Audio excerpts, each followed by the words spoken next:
now proudly presented on SNME. That's Sunday night's main event, Patreon and free feed. Yo, we just people from the north side. Once the Timmy's hit the shore fine. Winter ready on the four ties. Heavy traffic during 4-5. Gotta hustle on your own time. Color people every port side. We just people from the north side. Once the Timmy's hit the shore fine. Hey guys, what's going on? It's your host, your boy George Mackay, Straight Talk Wrestling live, pre-recorded, New Frontier Pro Wrestling in Coburg. And I got debuting in Ontario for the first time, if my research was right, and I hope it is right, the one and only man himself, the Canadian Jesus, Covey Christ. How are you, sir? Awesome, buddy. Yeah, super excited to be here. And it is your debut in Ontario, is it not? No, my debut for New Frontier. Yeah. New debut for New Frontier, but you've wrestled in Ontario before. Oh, God, yeah, I'm trained here. Oh, you are? Yeah, I'm trained by Scott Demore. I know you Can-Am. are. Yeah. I know. I did my research. That's right. So I got to ask. You brought my. See, look at that. We're already gelling. We're gelling. Scott Demore being trained by arguably one of the most underrated minds in professional wrestling. Yep. What was your experience like? I was 105 pounds when I showed up there at 18 years old. I was terrified and overwhelmed by the amount of incredible, talented, athletic, intelligent people that were there. And I hung on for dear life. That's the only thing that I knew how to do. I hung on for dear life. I like that. That's all I knew how to do. I'm not. I wasn't the most athletic. I wasn't the most talented. I wasn't the strongest by any means. I have a big heart, and so if I want something and you present me the challenge, I'm going to live up to it. And so thankfully I had people like Aiden Prince and Reverso around, and so people to gel with and people to work with that were in my size, and so and people like Alex Shelley and Petey Williams to look up to, Chris Sabin, who were in the area all the time wrestling, people that I could work with in the ring and learn from, and I'm extremely blessed for that place. Scott is the smartest mind I've ever talked to in pro wrestling, and forever the thing that haunts my brain. His voice will never leave my head. Every mistake I've ever made in pro wrestling, I hear Scott yelling at me. So, yeah. And Scott, when he yells, it's a very passionate yell. It's terrifying. Yeah, it's terrifying. Yeah. What would you rank Scott Demore's yell on a scale of 1 to 10? My mom and Scott Demore, both terrifying. Yeah, like right up there. So that's like a 9.5, 10. Yeah, 10. Yeah. Sorry, 9.5. It's the click of his wristwatch that's a 10. Yeah, if I hear the wristwatch get clicked, I know he's beating the shit out of me. So You know he's coming in the ring. terrified of your wristwatch, Scott. So I actually got to ask this, if you're okay to, if I can get your opinion on this. Him getting released from TNA, what a shocker to the professional wrestling world. Yeah, and again, I trained there 20 years ago now. Something like that now. 2004, 20 years ago. And so I've seen this happen to Scott already numerous times, where Impact or TNA have let him go or didn't know what they had in him or thought that they could do it better without him, and every time they bring him back, I assume this time is no different. I assume they'll figure out that they made a big mistake and they'll bring Scott back because he's the best thing for that company. He literally brought TNA out of obscurity. Yeah, he brought it back from death. Yeah, Exactly. Yeah. That's the best way to do it. He revived it. Excuse me. He revived it like the Undertaker. Full resuscitation. Yeah. Mouth to mouth. Yeah. He Popped knows right up. He knows wrestling CPR. I like that. Wrestling CPR. That's dope. I'm getting sound bites like crazy right now. I love it. So, Cape Breton. Yes, sir. Is where you're from. Yes, sir. Born and raised. Yes, sir. Kind of like Will Smith, West Philadelphia. Born and raised. Yeah, I played a lot of basketball. Playground most of the days? I played hockey. I was going to say, hockey we're kid. Canadian. We play hockey. As you here. can see. Yeah. Yeah. So, Cape Breton, not far removed from the world, but definitely a quieter place. Fair. How do you discover pro wrestling in Cape Breton? So the east coast of Canada is very famous for Grand Prix wrestling. And so when I grew up, my whole family watched a lot of old Grand Prix. And so Leap and Lanny Poffo, Killer Carl Krupp, I was watching with my grandparents a whole lot of old tapes and fell in love with it.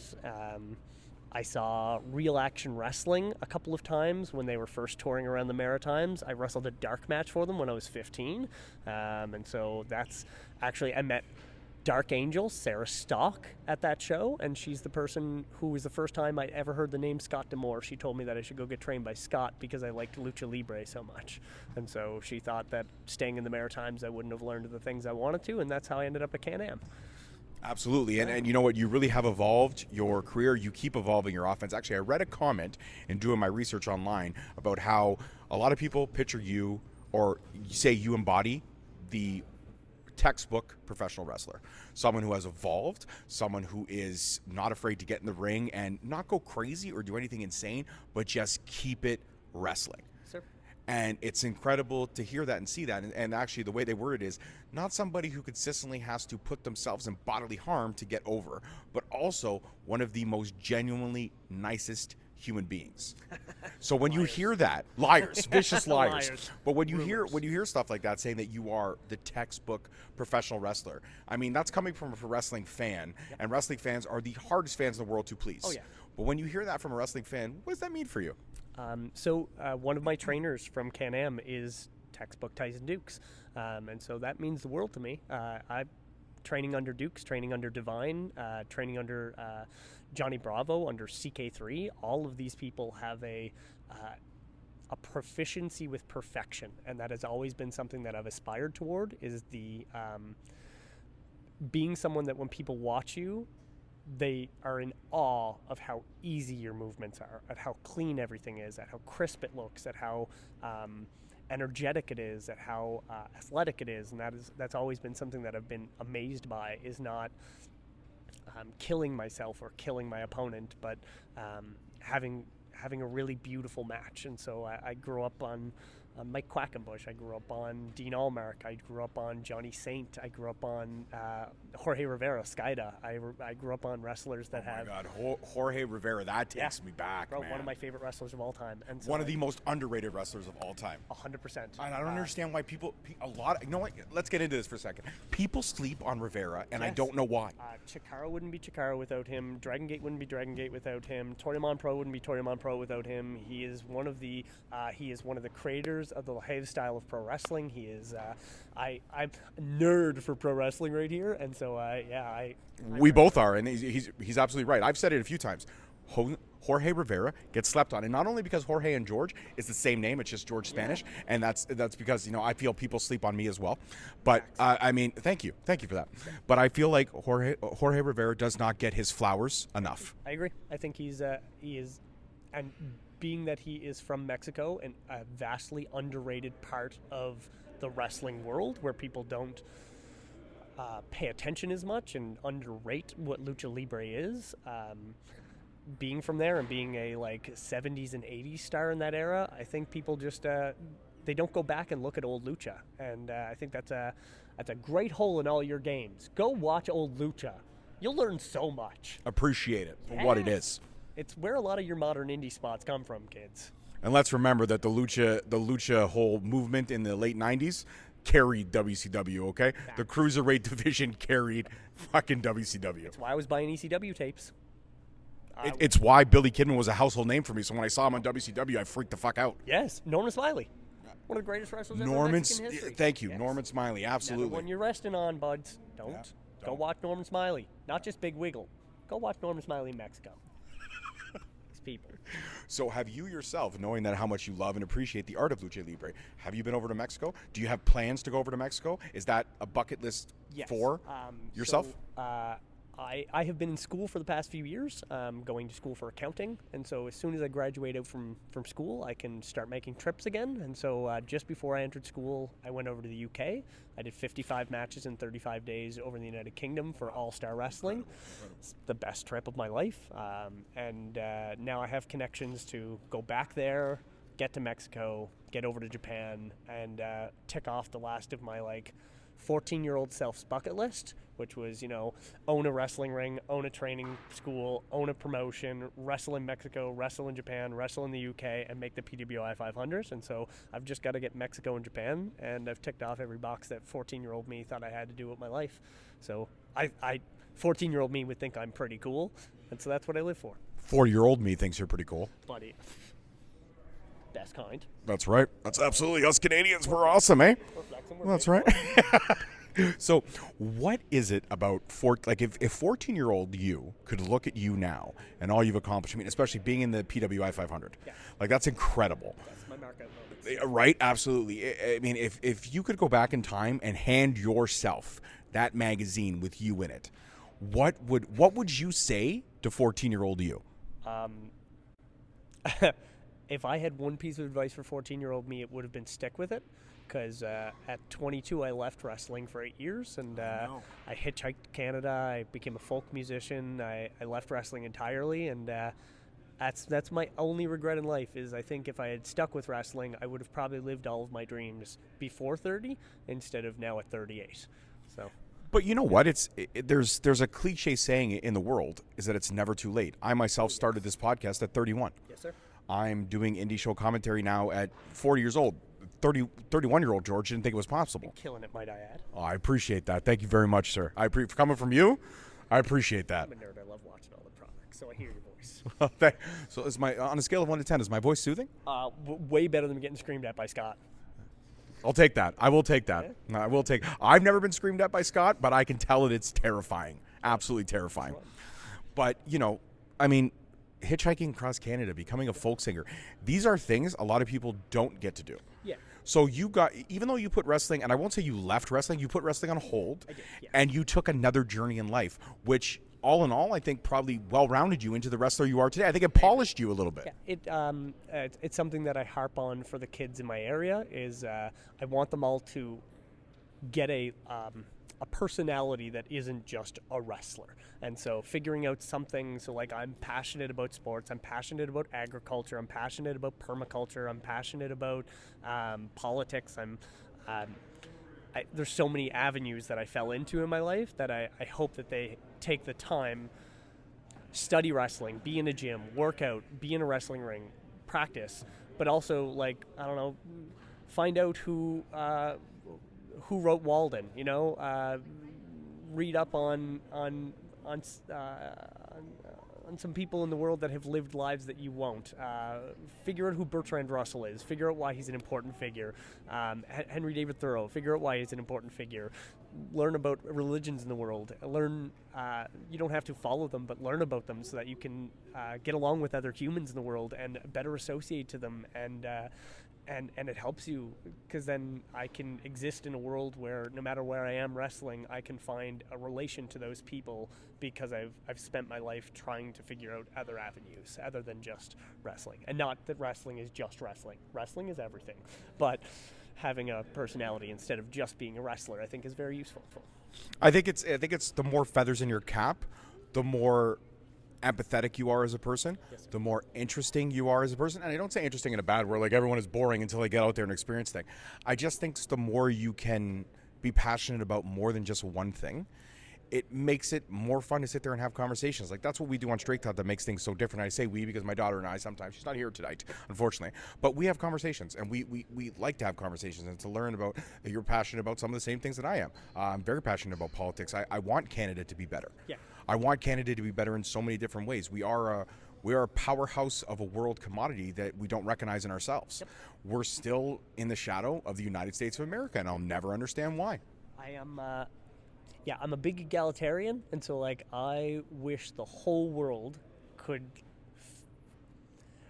live a more equitable and less war-torn and less destroyed life. And I know that sounds very like flighty, but it doesn't sound flighty, but I would say it sounds very pageantry, because I want to end war and poverty. Yeah, and so but there's wanting and then learning the avenues toward that goal. And so I'm a big fan of the Indus Valley Civilization, which is a place that the only place I will ever probably go to in my life as a vacation will be to see the ruins of the Indus Valley Civilization, because they lasted for 3,000 years, never once went to war with anyone, and traded with everyone around them. And so I have a culture in the world's history that I can point to and say humans existed for 3,000 years in an area without ever going to war with anyone around them, and traded regularly, had massive agricultural outputs so that they could trade with people around them. They figured out that existing for each other was better than existing against each other,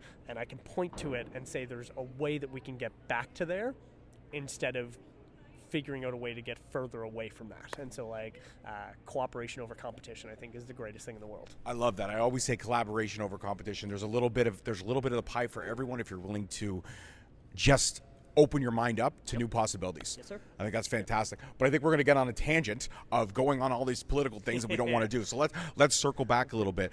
But when I look at Lucha Libre wrestling, there is a few names that are synonymous. We already talked about one. Jorge Rivera doesn't get his flowers enough. But I also feel like the generational of that WCW, like everyone recognizes the Rey Mysterios, of course. Everyone recognizes the Conans, of course.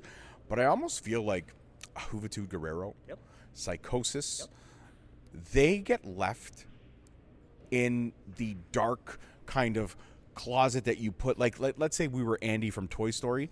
They're the toys that you leave in the box once you get Buzz Lightyear. And I feel like that generational side of things, now mind you, there's a lot of other wrestlers that come out there, but I'm focusing on the WCW Cruiserweight division. I feel like there wouldn't be a Rey Mysterio without a Juventud Guerrero. I feel like there wouldn't be a Conan or a Billy Kidman without Psychosis. Am I wrong in my thought process? No, I think people like even El Dandy and Máscara de Muerte, people who ECW, one of my favorite matches of all time, Super Crazy versus Máscara, which is he's a mosquito gimmick, and it is one of the best matches I've ever watched. Still to this day, I will go back and watch it because it is super fun Americana combined with lucha, and it's that blend that started coming around in like 94, 95, and you could see it bleed. The worst thing in the history of the world being a mosquito. Yeah, which bro. Everybody hates mosquitoes. If anybody out there says I like mosquitoes, you're fucking wrong. Hey, they're fun to itch, you know. Ned Flanders, you know, sure are fun to scratch them, you know. There's a spot in that match. Go watch it. Máscara does a moonsault.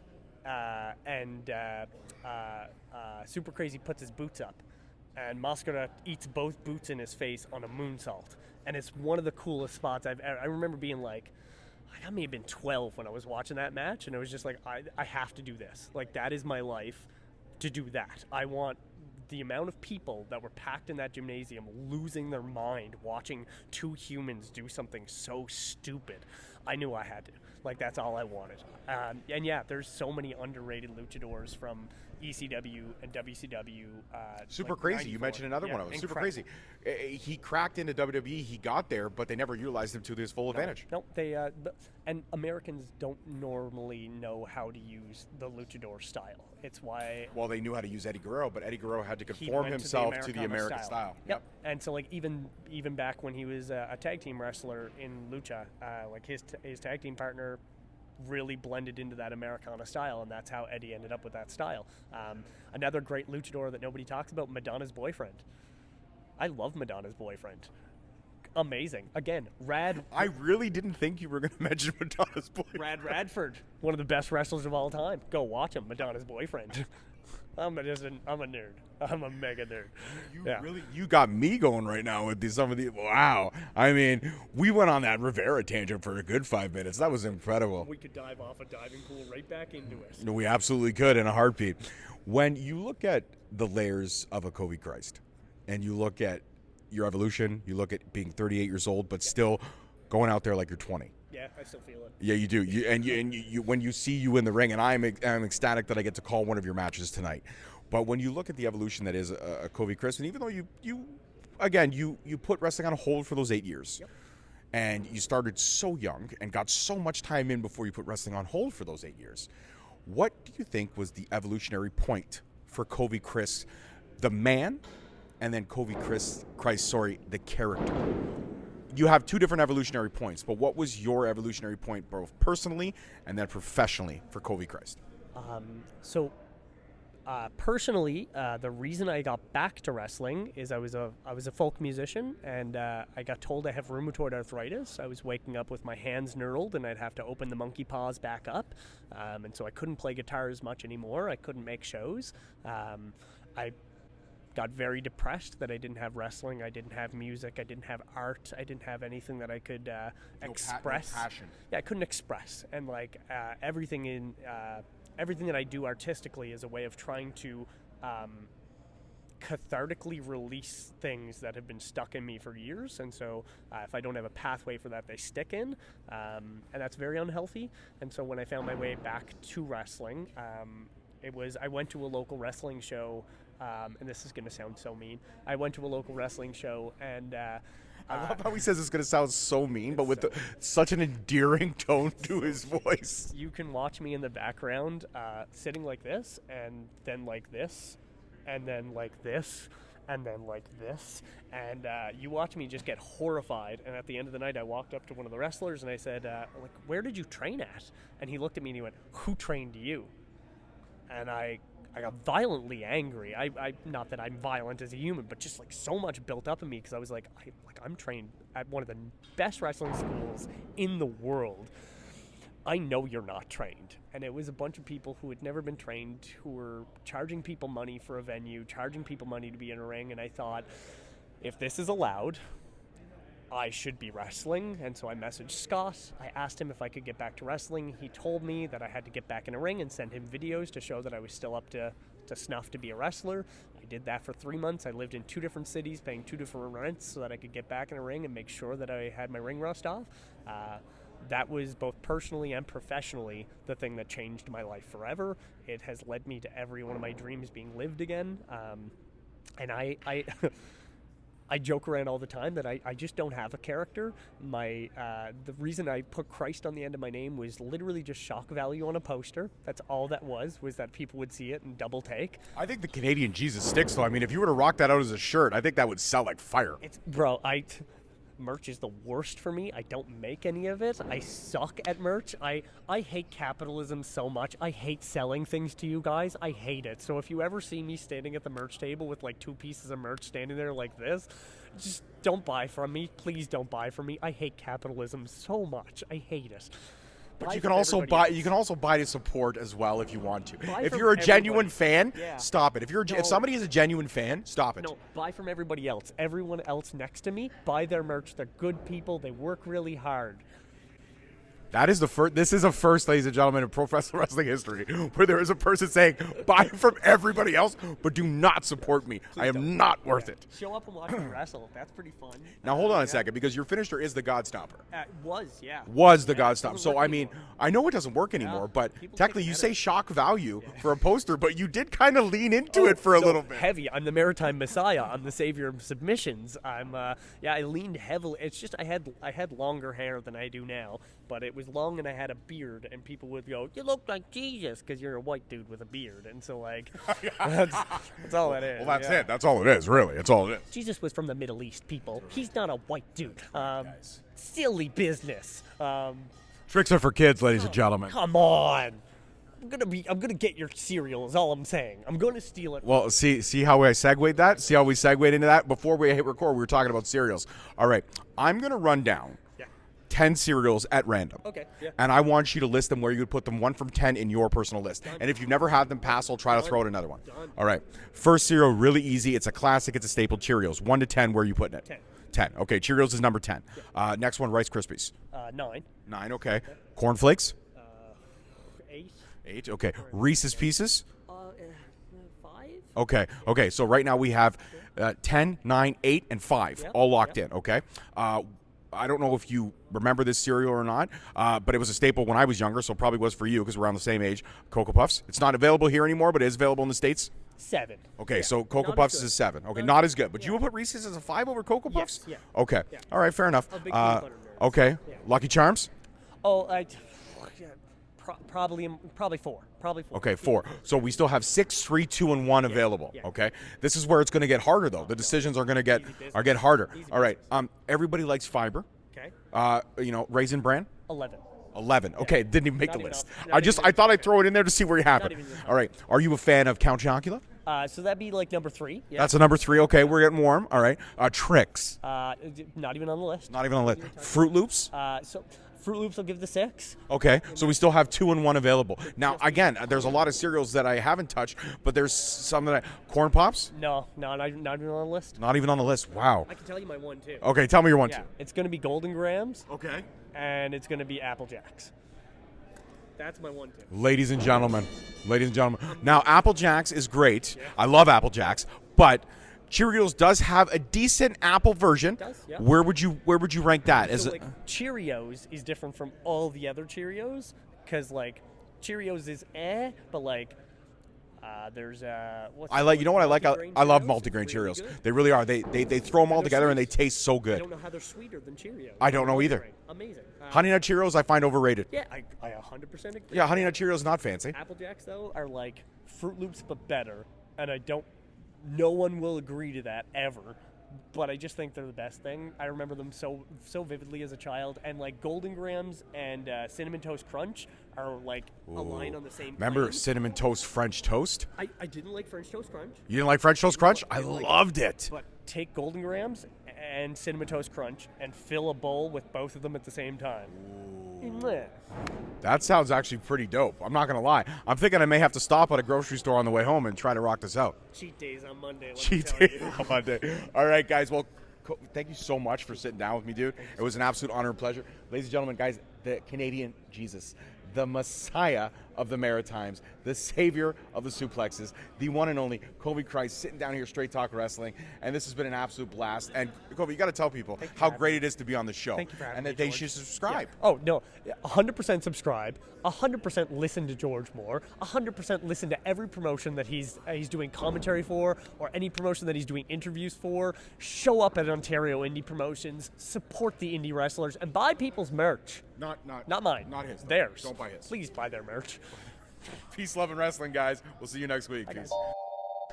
Thank you so much for watching. Please don't forget to like, subscribe, comment, and turn on that notification bell so you get notified each time we post a video. Alternatively, you can check us out on all podcast platforms and hosted on Podbean. We are also available on the SNME network. That's the Sunday Nights Main Event Patreon. Please feel free to check us out there as well. And don't forget to follow us on all social media platforms at _Straight Talk on Twitter, at Straight Talk Wrestling on Instagram, Straight Talk Wrestling on Facebook, Straight Talk Wrestling on TikTok, and of course, you can check out all our merch at ProWrestlingTees.com. I don't need a nigga cosign. Without the liquor, you become a victim. You ain't never got a pole mine. I ain't messing with this generation. Fuck your gen, I ain't got